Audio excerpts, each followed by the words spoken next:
Bulletin का बाकायदा आगाज करते हैं और सबसे पहले बात करते हैं इलेक्शंस की। फैसलाबाद चुनाव क्लब के इलेक्शन वोटिंग का अमल जारी हो गया। सेक्रेटरी और एग्जीक्यूटिव सीटों पर वोटिंग होगी। सेक्रेटरी के लिए मेहर अब्दुल रऊफ रशीद और राजा जरार में मुकाबला। पोलिंग का अमल रात 10 बजे तक जारी रहेगा। फैसलाबाद चुनाव क्लब के इलेक्शन वोटिंग का अमल जारी हो गया। चुनाव क्लब इलेक्शन में सेक्रेटरी की सीट के लिए 2 उम्मीदवार आमने सामने। इसी हवाले से मजीद तफसीलात जान लेते हैं अरसलान दुरानी से। जी अरसलान, बताइएगा इंतखाबात के हवाले से। जी बिल्कुल, फैसलाबाद चुनाव क्लब के इंतखाबात 2022-2023 हो रहे हैं और आज सुबह से ही जो वोटिंग का अमल है वो जारी है।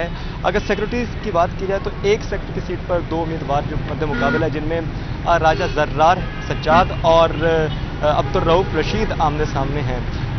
अगर इंतखाबात की बात की जाए तो जो कुल वोटर्स की तादाद है वो 3618 है, जिनमें से 600 खवातीन वोटर्स भी हैं और इस अमल के लिए 6 पोलिंग बूथ जो हैं वो बनाए गए हैं। सुबह से ही जो पोलिंग का अमल है वो जारी था, जो कि रात 10 बजे तक पोलिंग का अमल जारी रहेगा। इस हवाले से यहाँ पर जो क्योंकि यहाँ पर रश जो है बढ़ गया, तो इस हवाले से जो ट्रैफिक पुलिस की तरफ से भी इक़दाम किए गए ताकि इलेक्शन की सूरत हाल की वजह से बाहर कोई भी ट्रैफिक की जो रवानी है वो मुतासिर ना हो।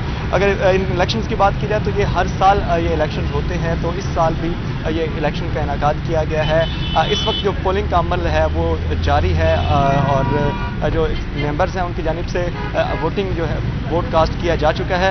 अब ये वोटिंग का अमल जो है ये रात 10 बजे तक इस तरह से जारी रहेगा, जिसके बाद नताइज क़यामत का सिलसिला जो है वो शुरू हो जाएगा। जी, वोटिंग का अमल रात 10 बजे तक जारी रहेगा। अरसलान अपडेट कर रहे थे, बहुत शुक्रिया आपका। दूसरी जानिब महंगी बिजली पर सार्फिन की अदम बर्दाश्त। बिजली के बिल वसूल करना फेस्को अमले के लिए दर्द सर बन गया। सार्फिन महंगी बिजली का गुस्सा फेस्को मुलाजमीन पर निकालने लगे। हुमायूं टाउन में फेस्को की रिकवरी टीम को सार्फिन ने कमरे में बंद कर दिया। फेस्को रिकवरी टीम पर मुबैना तशद्दुद, थाना सदर में मुकदमा दर्ज कर लिया गया। आपको बता रहे हैं, महंगी बिजली पर सार्फिन की अदम बर्दाश्त। बिजली के बिल वसूल करना फेस्को अमले के लिए दर्द सर बन गया। सार्फिन महंगी बिजली का गुस्सा फेस्को मुलाजमीन पर निकालने लगे। हुमायूं टाउन में फेस्को की रिकवरी टीम को सार्फिन ने कमरे में बंद कर दिया। फेस्को रिकवरी टीम पर मुबैना तशद्दुद पर थाना सदर में मुकदमा दर्ज कर लिया गया। फेस्को कॉलोनीज में बिजली चोरी का मामला। पीपीएमसी की हिदायत पर कॉलोनीज में आबाद मुलाजमीन की फहरिस्तें तैयार। फेस्को की खसूसी टीमें मुलाजमीन के इस्तेमाल शुदा यूनिट्स का जायजा लेंगी। इसी हवाले से मजीद जान लेते हैं अवैस अली से। जी अवैस, बताइएगा। हाँ जी बिल्कुल, बिजली की तकसीम कार कंपनीज़ की कॉलोनीज़ में, ग्रिड स्टेशंस की कॉलोनीज़ में मुलाजमीन की बिजली चोरी में मुलव्वस होने के मामला पर अहम पेशरफ्त जो है वो सामने आई है। इसी वाले से फेस्को की जानिब से पीपीएमसी की हदायत पर जो है वो तमाम तर मुलाजमीन जो फेस्को की सरकारी कॉलोनीज़ में रहाइश पजीर हैं, ग्रिड स्टेशंस की कॉलोनीज़ में रहाइश पजीर हैं, उनका तमाम तर डाटा जो है वो इकट्ठा कर लिया गया है और मुलाजमीन को महकमा के तौर पर कितने माहानावार यूनिट्स फराहम किए जा रहे हैं और इसके साथ साथ जो है वो मुलाजमीन को क्या मुराद फराहम की जा रही है, उन तमाम तर डाटा के मुताबिक जो है वो फिर चेकिंग होगी। वो मुलाजमीन जो है वो अपने जो यूनिट्स स्केल वाइज उनको महकमा की जानिब से दिए गए हैं, उनसे ज़ायद बिजली इस्तेमाल कर रहे हैं, उनके खिलाफ एक्शन लिया जाएगा। और इसके साथ साथ ग्रिड स्टेशन कॉलोनीज़ में रात और दिन के औकात में SNIT की टीमों की जानिब से सर्वे किया जाएगा और बाकायदा तौर पर छापे मारे जाएंगे। वो मुलाजमीन जो बिजली चोरी में मुलव्वस पाए गए उनके खिलाफ सख्त से सख्त जो है वो एक्शन लिया जाएगा। इसी वाले से फेस्को काम का यही कहना है कि पीपीएमसी की हदायत पर फेस्को की सरकारी कॉलोनीज़ में, ग्रिड स्टेशंस में जो है वह SNI की सरबराही में टीमें तश्कील दे दी गई हैं जो चेकिंग करेगी। दौरान चेकिंग अगर कोई मुलाजिम जो है वो बिजली चोरी में मुलव्वस पाया गया तो पीपीएमसी की हदायत के मुताबिक मुलाजिम को जो है वो नौकरी से बर्खास्त कर दिया जाएगा और इसके साथ साथ वो तमाम तर मुलाजमीन की फहरिस्तें तैयार की जाएंगी जो बिजली चोरी में मुलव्वस पाए गए। उनको न सिर्फ बर्खास्त किया जाएगा बल्कि उनके वजारत तवानी पावर डिवीज़न की हिदायत पर उनके खिलाफ सख्त से सख्त जो है वो एक्शन लिया जाएगा और जो है चोरी में मुलव्वस मुलाजिम को नौकरी से बर्खास्त किया जाएगा। अवैस अपडेट कर रहे थे, बहुत शुक्रिया आपका। हुकूमत की जानिब से इंपोर्ट पर मुकम्मल पाबंदी लगाने की तैयारियां। हुकूमती फैसले पर फैसलाबाद के ताजिर बिलबिला उठे। छोटे ताजिर भी सीख पा, हमारा 90% रॉ मटीरियल और मशीनों के पुर्जे इंपोर्ट होते हैं। अगर इंपोर्ट पर पाबंदी लगी तो इंडस्ट्री बंद हो जाएगी, ताजिरों की दुहाई। इसी हवाले से मजीद जान लेते हैं शराज भट्ट से। जी शराज, बताइएगा। खबरें सामने आ रही हैं कि हुकूमत की जानिब से इंपोर्ट पर मुकम्मल बैन लगाया जा रहा है। क्योंकि डॉलर इस वक्त जो है वो शॉर्टेज है डॉलर की, और यही वजह है कि उसकी कीमत अभी बढ़ती चली जा रही है, रुपया कमज़ोर होता चला जा रहा है। और ऐसे में अगर इंपोर्ट मुकम्मल तौर पर बैन हो जाती है तो इस वक्त कारोबारी हजरात का, सनतकारों का और इंडस्ट्रियलिस्ट का क्या मौक़िफ़ है। राना अब्दुल गफ्फार हमारे साथ मौजूद हैं, उनसे गुफ्तगू करते हैं। सर बताइएगा, अगर इंपोर्ट पर मुकम्मल बैन लग जाता है तो आप लोग अपनी मशीनरी किस तरह चलाएंगे, पार्ट्स कैसे मंगवाएंगे? जी बिस्मिल्लाहिर्रहमानिर्रहीम। बट साहब, हमारे पहले ही कंटेनर जो 3 माह से वहाँ पे वो फार्म 84-85 की मद में जो वहाँ पे फंसे हुए हैं, गवर्नमेंट कह रही है कि हमारे पास डॉलर नहीं है, लेकिन जब हमारे साथ मुज़ाकरात करती है तो वो कहती है जी कि हमने वो बिल्कुल पाबंदी उठा ली है, 1 लाख तक की जो एलसी थी उसको क्लियर करवा सकते हैं। लेकिन अगर आप वहाँ पे जाके ग्राउंड रियलिटीज़ देखें तो बिल्कुल इसके बरक्स हैं। वहाँ पे एक कंटेनर भी हमारा क्लियर नहीं हो रहा, पार्ट्स की वजह से मशीनें बंद पड़ी हुई हैं, रॉ मटेरियल की वजह से, और मशीनों के वहाँ पे डैमेज पड़ रहे हैं जितने भी कंटेनर हैं। अभी जो हालिया चीज़ है, बैंकों ने हमें साफ़ और वाज़ह कह दिया है कि दिसंबर में आपने कोई चीज़ इंपोर्ट के लिए एलसी नहीं खुलवानी, क्योंकि हम उसको क्लियर नहीं करवाएंगे। गवर्नमेंट की तरफ से इंस्ट्रक्शंस आ गई हैं। अगर ये मुकम्मल बैन कर देते हैं, उसको बंद कर देते हैं इंपोर्ट को, तो इंडस्ट्री तो 2 दिन भी नहीं चलनी, ना हमारी एक्सपोर्ट चलनी है। ये देखें कि ये गलत तरीक़ाकार है। बजाय इसके कि इंडस्ट्री चले, एक्सपोर्ट चले, हमें बाहर से डॉलर आएँ, अगर ये इंडस्ट्री बंद करके तो फिर इनको कहाँ से डॉलर आएंगे? ये तो रिजर्व चलने नहीं है 1 महीना भी। ये इनकी बेवकूफ़ी है, इनकी खामख्याली है। जो इसहाक डार साहब आए थे, हम उनसे बड़ी उम्मीदें कर रहे थे कि वो बड़े समझदार और ज़ीरक किस्म के बंदे हैं, लेकिन ये बेवकूफ़ी की हद तक ये वाला जो इनके इक़दामात हो रहे हैं, इसको फौरी तौर पे देखना चाहिए। अगर ऐसा कोई प्रोग्राम नहीं है तो इनको अपनी वाज़ह पॉलिसी आके टीवी चैनल्स पे और गवर्नमेंट के लेवल पे बतानी चाहिए कि लोगों के अंदर जो एक हिजाब पाया जा रहा है कि ये पता नहीं क्या हो जाना है, सरमायादार बिल्कुल चुप करके बैठ गया है, वो तो इंडस्ट्री बंद कर रहा है। एक्सपोर्ट 2-2, 3-3 महीने के लिए इंडस्ट्री बंद कर दी गई है। ठीक है, एक्सपोर्ट के हवाले से, इंपोर्ट के हवाले से खास बात की जाए तो इंपोर्ट के ऊपर अगर मुकम्मल बैन लगी तो ना सिर्फ आप टेक्सटाइल के पुर्जे मंगवा सकेंगे मशीनरी के, बल्कि इसके साथ साथ मुल्क जो है उसमें एलसी खोलने से इनकार कर दिया गया है। शराज अपडेट कर रहे थे, बहुत शुक्रिया आपका। खबर शामिल करते हैं कस्टम से। महकमा कस्टम ने अफसरान से असासों की तफसीलात तलब कर ली।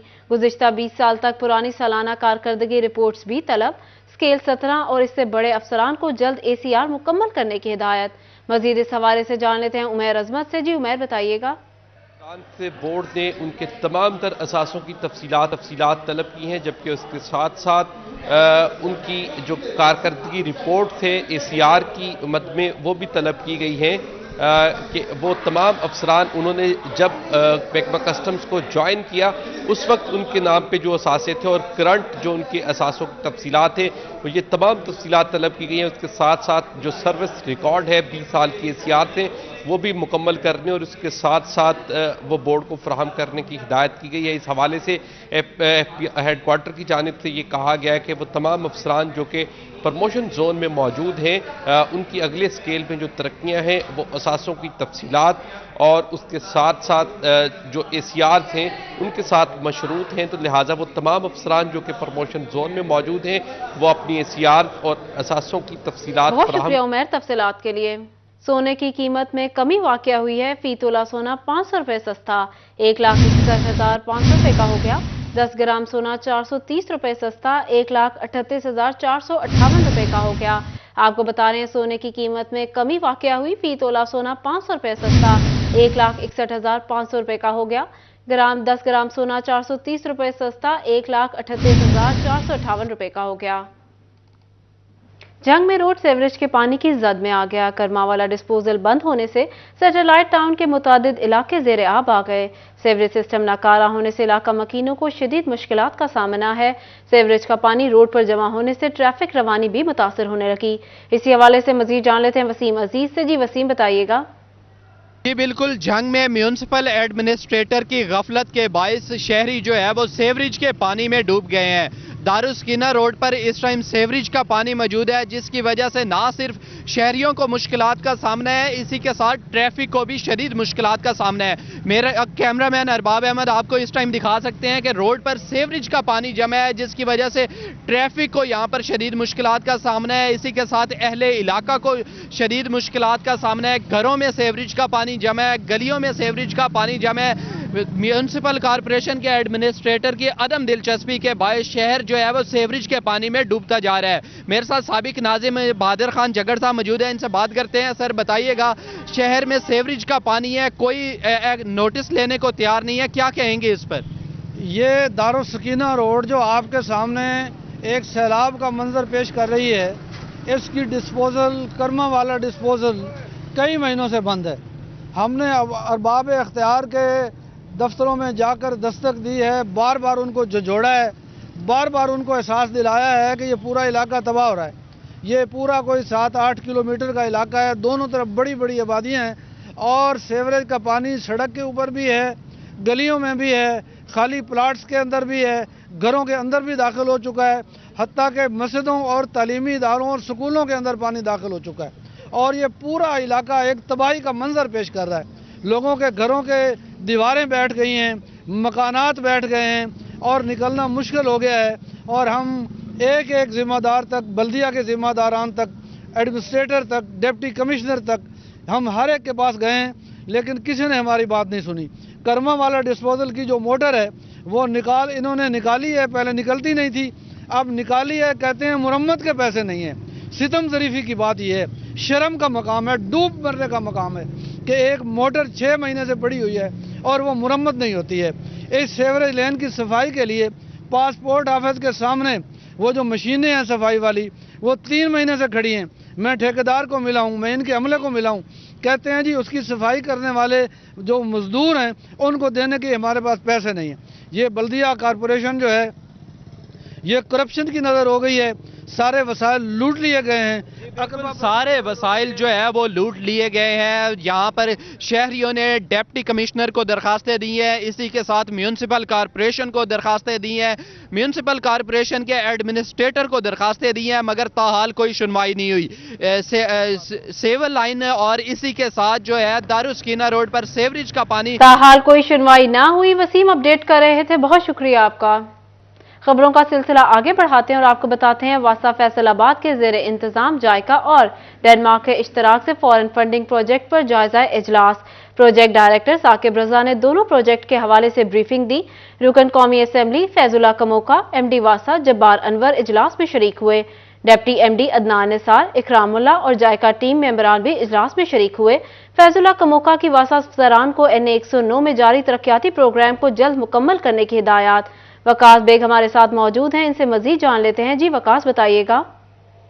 जी बिल्कुल, वासा फैसलाबाद के ज़ेरे इंतजाम जायका और डेनमार्क के इश्तराक से फॉरेन फंडिंग प्रोजेक्ट के हवाले से जायजा इजलास जो है वासा ऑफिस में मुनक्किद हुआ, जिसमें प्रोजेक्ट डायरेक्टर साकिब रजा ने दोनों प्रोजेक्ट के हवाले से मुकम्मल ब्रीफिंग दी। इस मौका पर रुकन कौमी असम्बली फैजुल्ला कमोका भी इजलास में शरीक हुए, जिनका वासा अफसरान से ये कहना था कि NA 109 में जारी वासा की तमाम तर तरक्याती प्रोग्राम जो है उनको जल्द अज जल्द मुकम्मल किया जाए। खास तौर पे जुमरा रोड से मुल्हिका इलाके, शमसाबाद, भाईवाला, यूसुफाबाद के इलाकों में जारी तरक्याती काम जो है, जहां वासा के शदीद मसाइल का सामना है, उनके हवाले से फैजुल्ला का मौका ये कहना था कि ना सिर्फ उन्हें जल्द अज जल्द मुकम्मल किया जाए, बल्कि डायरेक्टर लेवल के वासा अफसर जो हैं वो मौका पर मौजूद रहकर तमाम तर तरक्याती कामों की क्वालिटी को जो है वो भी खुद मॉनिटर करें ताकि किसी किस्म की कोताही न रहे। इस मौका पर मैं ये भी बताते चलूँ कि फैजुल्ला का मौका की जानिब से NA 109 में दीगर इलाके जहां सीवरेज के मसाइल जो है वो गुज़िश्ता कई सालों से मौजूद थे, वहां तरक्याती स्कीमों की मुकम्मल निगरानी करने की हिदायत भी की गई है। जबकि इसके साथ साथ MD वासा जब्बार अनवर ने भी इस बात की यकीन दहानी करवाई है कि फैसलाबाद में जारी तरक्याती तमाम तर काम जो है उनकी क्वालिटी को इंश्योर किए जाने के बाद ही ठेकेदार को, मुतल्लिका ठेकेदार को जो है उसकी रकम अदा की जाएगी। जबकि डिप्टी MD अदनान निसार, इकरामुल्ला और जायका टीम मेंबरान भी इजलास में शरीक हुए। जी, इजलास के हवाले से वकास अपडेट कर रहे थे, बहुत शुक्रिया आपका। पाकिस्तान मुस्लिम लीग काफ चिन्योट के सदर और जिला चेयरमैन वजीर आला पंजाब शिकायत cell Khan Asad Riaz Baloch district print media club में इस वक्त मीडिया से गुफ्तगू कर रहे हैं। आइए आपको सुनवाते हैं। उसका मुझे ये अजर दिया, उसका ये मुझे क्रेडिट है कि आज मुझे वजीर आला पंजाब का ज़िले का चेयरमैन शिकायत सेल नामजद कर दिया गया। तो ये ज़िला चिन्योट की इज़्ज़त है, मेरे भाइयों की इज़्ज़त है और आज इस जगह पे मुझे इकबाल पीरजादा साहब ने यहाँ पे मुझे बुलाया, मुझे इज़्ज़त दी, और आप सारे दोस्त मेरे प्रिंट मीडिया के, इलेक्ट्रॉनिक मीडिया के, मैं आप भाइयों का भी शुक्रगुजार हूँ कि आप भी मेरे साथी हैं, मेरे भाई हैं, क्योंकि इकबाल पीरजादा साहब ने हमें बहुत कुछ सिखाया।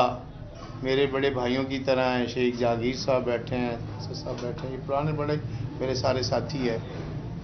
तो जब ये मेरा नोटिफिकेशन हुआ है तो सबसे ज़्यादा खुशी मेरे दोस्तों को हुई है, और मेरे जो पुराने लोग मीडिया के थे, पार्टी के, तो पार्टी को तो खुशी होती है, लेकिन जो पब्लिकली खुशी हुई है ना, जो एक क्लास कारकुन की क्लास को खुशी हुई है कि ये जो क़यादत ने मेरे पे मैं कहता हूँ बहुत बड़ी जिम्मेदारी मुझे दी, सौंपी है, और अल्लाह ताला ने हम पे ख़ास करम किया है। हम इसके शुक्रगुजार हैं अपनी क़यादत के और तमाम अपने पार्टी के। जी फैसलाबाद जीसी यूनिवर्सिटी के institute of art and design में कैलीग्राफी नुमाइश और वर्कशॉप का आखिरी रोज। Director institute of art and design doctor Mohammad Asghar ने वर्कशॉप की सदारत की। इस हवाले से मजीद जान लेते हैं मरियम रजा से। जी मरियम, बताइएगा।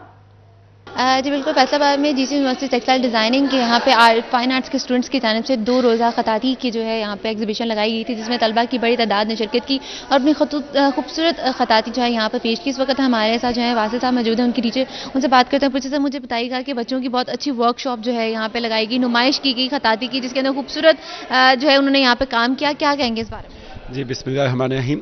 ये बुनियादी तौर पर सल्लु अलैहि व अलैहि के नाम से खताती की नुमाइश थी, जिसमें मेरे सोने के वर्क के साथ 20 फन पाए रखे गए हैं, और ये सारा काम रियल गोल्ड के साथ हुआ है, ख़त सूरज में और ख़त नस्तारीक में। और इस नुमाइश के साथ साथ चूँकि एक वर्कशॉप भी थी, जिसमें पूरी यूनिवर्सिटी से स्टूडेंट्स ने तकरीबन 300 के करीब तलबा ने शिरकत किया और बड़ा अच्छा काम किया। उन्होंने इस अल्लाह जो है ख़त सूरज में लिखना सीखा, और आज उन्होंने माशाअल्लाह बहुत अच्छा काम करके वो दिखाया भी, बड़ा अच्छा काम किया माशाअल्लाह। और मुझे इस्लामाबाद से फैसलाबाद आके इस नुमाइश करने में भी बड़ी खुशी है, और जो स्टूडेंट ने सीखा है असल में उसकी ज़्यादा खुशी है कि वो मज़ीद बेहतर और आगे काम कर सकेंगे, इसके लिए मैं ज़्यादा खुश हूँ। जी बिल्कुल, कहना था कि 300 से ज़्यादा तलबा ने जो है इसके अंदर शिरकत की और यहाँ पर गोल्ड के वर्क के साथ जो इसके ऊपर काम किया। इसके साथ उनका ये भी कहना था कि वर्कशॉप जो है तलबा के लिए बहुत ज़रूरी है, ताकि वो यहाँ पे बेहतर काम सीखने के बाद बाद में जब इंडस्ट्री में कैलीग्राफी एग्जीबिशन का आज आखिरी रोज था। मरियम अपडेट कर रही थी, बहुत शुक्रिया आपका। टोबा टेक्सिंग में रात होते ही कमाल चौक में जगह जगह खाने के स्टॉल सज गए। कमाल चौक में चिकन की फ्राई की हुई लजीज गर्दनें खाने के शौकीन का रश देखने में मिलता है। मुनफरिद जायका रखने वाली चिकन गर्दनों की लज्जत का क्या राज है जो शहरियों को अपनी तरफ मतवज्जा करता है? आइए जानते हैं। वहां मौजूद है उसामा यासीन। जी उसामा। जी बिल्कुल, टोबा टेक्सिंग में अगर रात को खाने की बात की जाए तो शहरी जो हैं वो कमाल चौक का रुख करते हैं, इसलिए कमाल चौक को फूड स्ट्रीट कहना गलत ना होगा। कमाल चौक के अंदर ये एक अरसा दराज से दुकान पे काम कर रहे हैं, जो स्पेशल गर्दनों के लिए मशहूर है। गर्दन को फ्राई करके चटपटे मसाले लगा के शहरी जो है एक दफ़ा खाता है, वो मुनफरद अंदाज से ये बनाते हैं, शहरी बार बार लेके जाते हैं। मेरे साथ शहरी मौजूद है, गर्दनें लेके जा रहे थे, उनसे बात भी कर लेते हैं। बताइएगा कि गर्दन लेके जा रहे हैं? जी मैंने जब से होश संभाला है तो मैं इनसे आता हूँ, गर्दनें खाता हूँ। जब भी मैं बाजार आऊँ तो मैं इनसे 2-3 गर्दनें ज़रूर लेके खाना। ये देखें, मैं घर वालों को भी लेके जा रहा हूँ, और इनका ये साफ़ सुथरे तेल में फ्राई करते हैं, हमारे सामने करते हैं, हमें देते हैं, चटनी बनाकर मज़ेदार होते हैं। जी बिल्कुल, आपने शहरी की बात सुनी कि जब से उनका कहना है कि मैं जवान हुआ मैं इनकी ही यहाँ से दुकान से आके गर्दनें खाता हूँ। इनका टेस्ट ही ऐसा है कि खुद ब खुद इंसान खिंचा चलाता है। दुकानदार मौजूद है, उनसे भी बात कर लेते हैं। बताइएगा कि गर्दनें आपकी बहुत मशहूर हैं कमाल चौक में, क्या कहना चाहेंगे इस वाले से? क्या लगा के इसको तैयार करते हैं जो एक दफ़ा खाता है दोबारा से आपके पास? जी अस्सलाम वालेकुम सर, ये जो पहले हम बारबेक्यू का काम करते थे, लेकिन एक दिन अचानक हमने ना मुर्गे की दुकान से देखा तो 2-4 पीस में घर लेके गया, उसको फ्राई किया। फ्राई करके मुझे अच्छा टेस्ट लगा। मैंने कहा कि चलो 1-2 दिन लगा के देखता हूँ, लेकिन वो लगाने से ना ऐसा हमारे पास काम अल्लाह का शुक्र है कि ज़्यादा वसी हो गया कि हम रोज़ाना की तकरीबन लगाने लग गए। तो उसकी वजह से हमारे पास जो गाहक आते हैं ना, वो बारबेक्यू के लिए या रोटी वगैरह के लिए, तो वो ये गर्दनें लाजमी टेस्ट करते हैं। वो खाने के बाद पहले खाना खा लेते हैं, फिर वो अपना यानी कि खाना टेस्ट करके उसके बाद जो गर्दन खाते हैं ना, वो कहते हैं कि खाने का टेस्ट अलग है, लेकिन जो ये ना खाने के साथ अगर ये ना खाई तो फिर इस शौक में आने का कोई फ़ायदा नहीं हुआ। लेकिन वो लाजमन आके गर्दनें तो हमारी ज़्यादा सेल हो रही हैं। हमने तकरीबन काफ़ी देर से ये बारबेक्यू का काम करते हैं, लेकिन ये अचानक हमने काम शुरू किया, लेकिन अल्लाह का शुक्र है ठीक है काम ज़्यादा। जी बिल्कुल, आपने उनकी बात सुनी कि अल्लाह पाक की जब देन हो तो फिर कोई भी नहीं छीन सकता। इसी तरह उन्होंने यही कहा है कि गर्दनों का जो है हमने काम अचानक से ही शुरू किया, जो कि तूल पकड़ चुका है। शहरी आते हैं, खिंचे चले आते हैं। बहुत शुक्रिया तफसीलात के लिए। न्यूज़ स्टूडियो से फिल वक्त इतना ही। देखते रहिए सिटी 41।